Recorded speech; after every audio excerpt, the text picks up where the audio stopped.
Toss হয়ে গেল, দুই দলের গ্রুপ ফটো সেশন চলছে।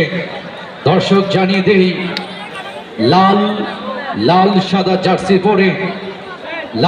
জার্সি পরে বিটি কালভিনা ফুটবল একাদশ যারা খেলবেন তারা হলেন দলীয় গোলরক্ষক রিফাত খেলবেন, Rakib Osman, Yusuf Kamara, Clever Abu Bakar Kamara, জিনিয়েল হাসান দে, শরীফ এবং শান্তা। এক্সট্রা প্লেয়ার হিসেবে সাগর, কাউসার, আফ্রিদি, সোহেল, হাসান।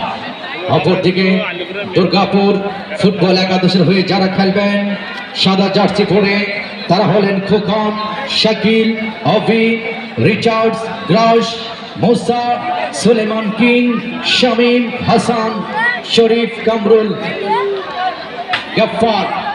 আমরা রেফারি স্যারের দৃষ্টি আকর্ষণ করবো স্যার, দ্রুত শুরু করবার জন্য। এই খেলোয়াড় ছাড়া যারা আছেন প্লিজ একটু দ্রুত মাঠটা ত্যাগ করেন। খেলোয়াড় ছাড়া যারা আছেন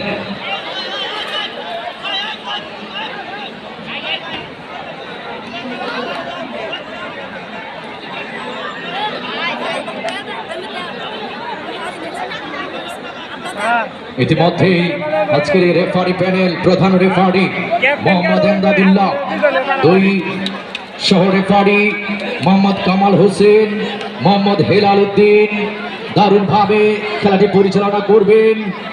আমরা এই মুহূর্তে মাঠটি সম্পূর্ণ ক্লিয়ার চাচ্ছি, please go out from this field without player please.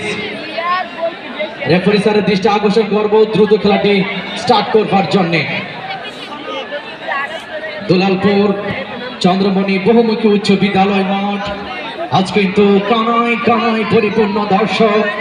এই যেন ফুটবল খেলা নয়, হাজার হাজার ফুটবল প্রেমীদের মিলন মেলা।